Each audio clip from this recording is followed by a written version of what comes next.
everyone! Welcome back po tayo sa ating YouTube channel, mga kalingap, mga ka-business, mga kapapi. Welcome po tayo. Magre-reaction tayo ngayon. Panibagong reaction video natin dito sa Kalingap muna po tayo, mga kalingap, mga ka-business, mga kapapi. Ano? Gagawa lang tayo ng ating sariling opinion o sa o ating reaction, no? Sorry po. At ito nga gagawin nating reaction dito nga sa sa dalawang beneficiary ni Kalingap Rab na talagang namang masasabi natin talagang nakakahanga, no? Itong si Krista at saka itong si Queen. Si Krista ang biritera ng Kalingap. Si Queen naman ang Hakot Award ng Kalingap, no? So well na mga kalingap, mga kabisnes, mga kapapi, bago tayo magbigay ng ating sariling opinion o reaction natin, ako naman ay nagbabakasakali lamang, no, yung mga tao o yung mga nandiyan nanonood sa atin na hindi pa nakasubscribe, pwedeng pakipindot ng subscribe button dyan, no, ng notification bell para updated tayo sa lahat ng aking manire-reaksyonan dito sa Kalingap, kabisnes at sa kapapi natin, ano.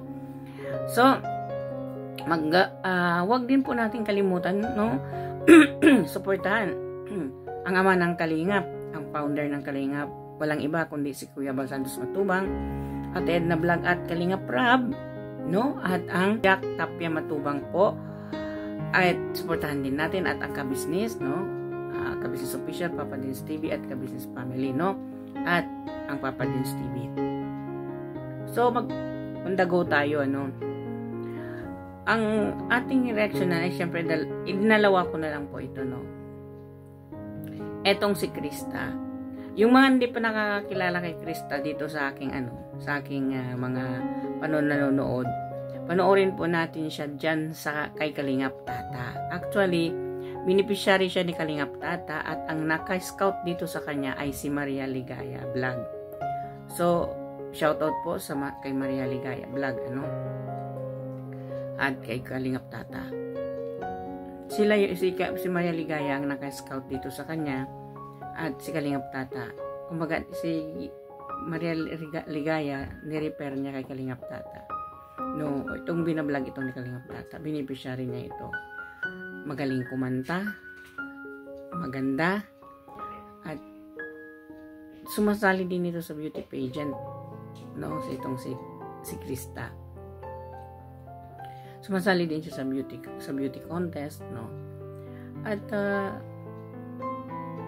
kumbaga yung buhay niya ay hindi basta-basta, no.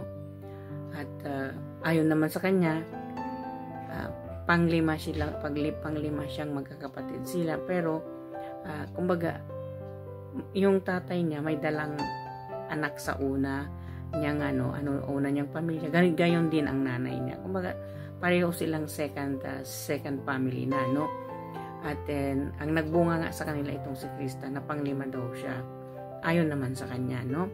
Alam natin si Krista dito kay Kalingap Tata na napapanood natin ay ito yung pinalab team ni Kalingap Tata kay Arjon,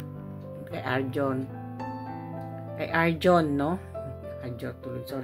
kay Arjon noon, itong si Krista. Alam natin itong laging bumibirit, no, biritera. Sorry po,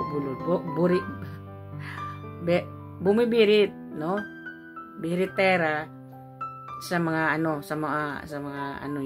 yung bang singing contest, lagi siyang bumibirit. Lagi siyang sumasali sa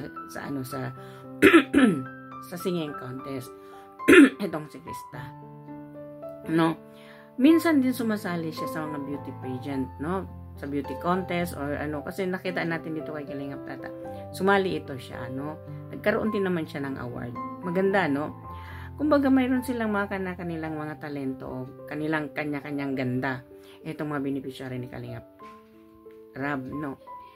Etong si Kalingap si Krista, kumbaga ni-repair ni Kalingap Tata kay Kalingap Rab. Kasi sa dami ba naman na beneficiary ni Kalingap Tata na hindi na niya halos mapuntahan araw-araw kasi nga ang dami niyang beneficiary, ang dami pa rin niyang nai-scout.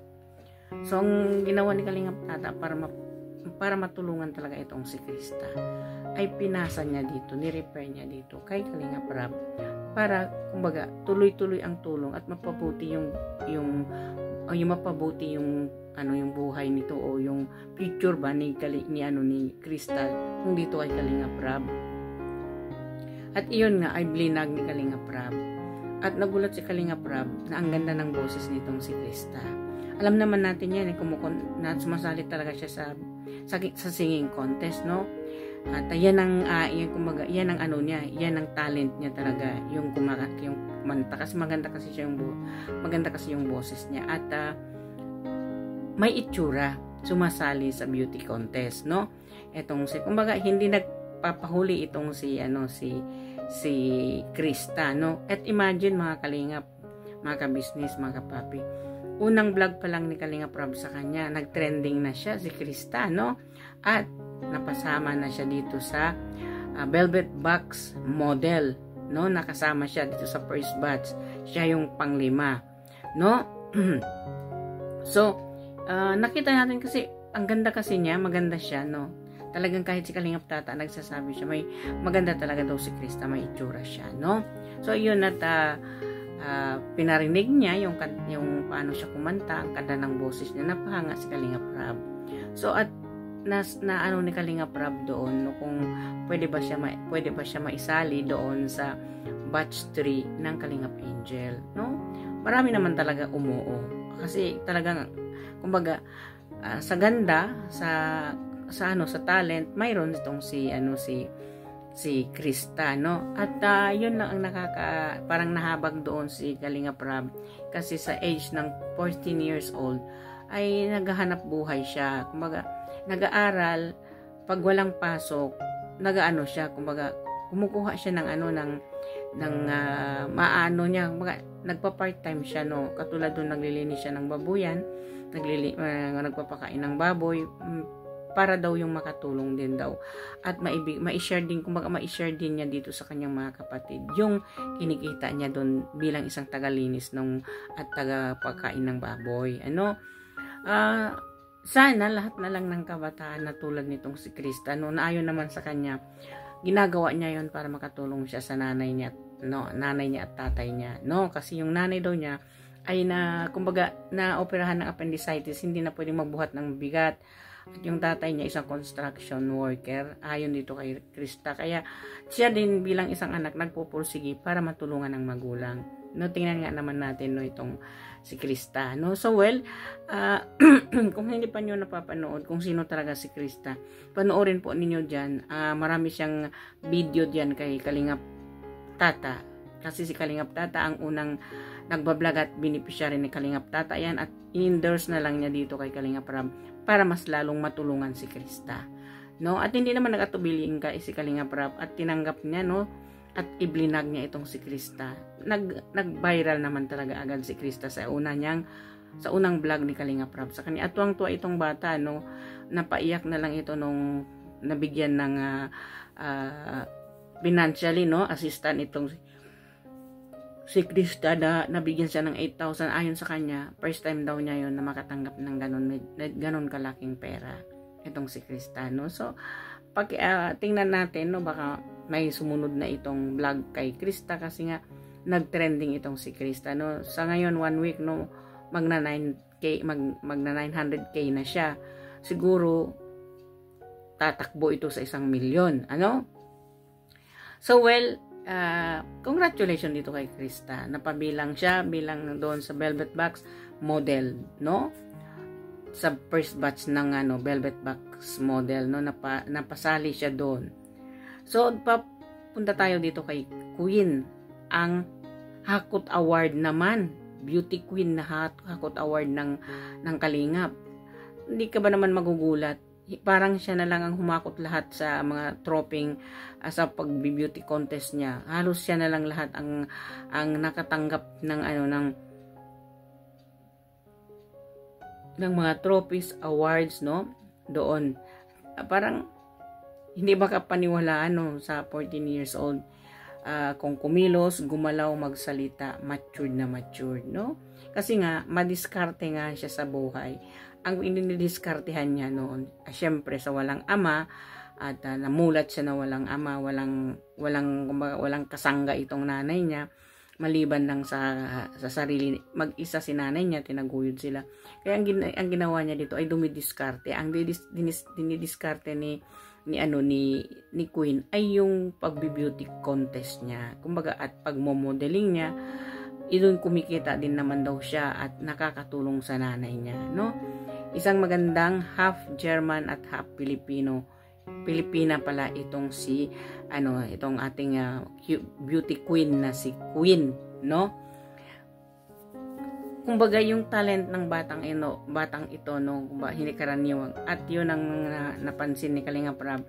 Etong si Queen ay hindi basta-basta bata. Scholar siya, imagine, scholar siya sa paaralan nila. Ang pagka-scholar niya ay yung grado ang labanan, hindi kung ano yung pagka-scholar niya, grades ang labanan dito. So ibig sabihin, beauty and brain talaga siya. Mayroon siya beauty and brain, no, hindi basta-basta, no. At ang ganda namang bata.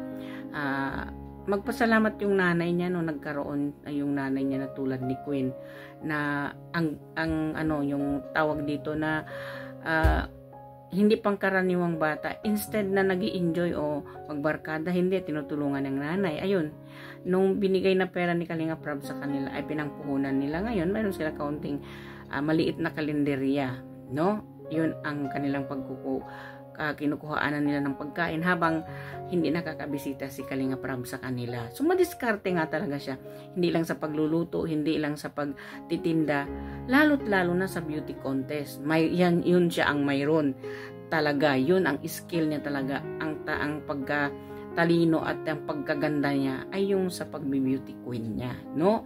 Doon din siya daw kumiid. Sabi sa ayon dito kay kay Sir Jun pala, ay sabi ni Sir Jun ay kumbaga umahakot talaga siya ng awards, at yung bawat awards na pinapanalunan niya mayroon yung prize na pera, cash prize mayroon doon ang bawat pinapanalunan niya, no. Tingnan mo nang nama talaga, hindi lang sa matalino, no, maganda pa, perfect, ano. So ito nga atay titingnan natin si Queen sa March 31 daw ay yung unang passion nila sa pagsusuot nila dito sa velvet na jewelry, yung mga accessories ni Kalinga Prab, na negosyo ni Kalinga Prab at ni Ma'am Jack Tapia Matubang, ni Ma'am Jack, no. Itong imo-model nila Queen. Ang alam ko 5 sila, no. Si Queen, si Krista, si Pau, si Joy, at saka si Juby. Sila ang first na mararampa dito sa jewelry ng yung velvet box, no, na jewelry, yung mga accessories ng Kalinga ni Ma'am Jack at saka ni Kalinga Prab, at saka yung kanilang kasosyo, yung Chuhin daw ata at Chahin ni Ma'am Jack Tapia Matubang. So, well, no, sana po nagustuhan ninyo at kung sa ganitong pamamaraan yung pagpapaliwanag ko, kasi maano naman talaga kahit ganito lang at ay mayroon tayo talaga kasi mapupulutan ng aral doon kay Queen at dito lalong-lalo na dito kay Krista, na sa mamurang edad ay marunong nang maghanap buhay, marunong nang tumulong sa mga magulang. Sa murang edad ni Krista, 14 years old pa lang siya, rumaraket sa pagkakanta, singing contest, at rumaraket din bilang isang beauty pageant, no, para ding si Queen. Ang diskarte naman ni Queen ay yung sumasali sa beauty contest at sa kanyang masarap na pagluluto sa paninda niya, no, beauty na, brain pa, marunong pang magluto. Nako, napakaswerte naman ng magulang ni Queenie sa kanya, no. So well, ito lang po ang ating maibibigay na kaunting reaction natin dito kay Queen at naka dito kay Krista. Actually, si Krista lagi kong pinapanood dito kay Kalingap Tata. No? Dito kay Kalingap Tata napapanood lagi si Krista. Kung gusto nyo po talagang makilala kung sino si Krista, panoorin po ninyo dyan kay Kalingap Tata. So well mga kalingap, mga kabisnes, mga kapapi, hanggang dito na lang. Kung nagustuhan po ninyo, pag-share, likes, at comments ng video na ito. And please don't forget to subscribe, Kabisnes Official, Kalingap Rap, Kuya Basantos Matubang, at Edna Vlog, at Jack Tapia Matubang, at ang Kabisnes po, Kabisnes Official, Papa Dins TV, at Kabisnes Family, at ang lahat po ng reaktor ng Kalingap, at reaktor din ng Kabisnes, at yung kasamahan ko pong reaktor ng Karepa. Huwag po natin kalimutan din silang suportahan. At hanggang sa muli, ito po inyong lingkod Alminda Mix Vlog nagsasabi, may Allah bless you at bless us all. Hanggang sa muli, magkikita-kita tayo. Bye-bye! Bye-bye po. Ingat po ang lahat.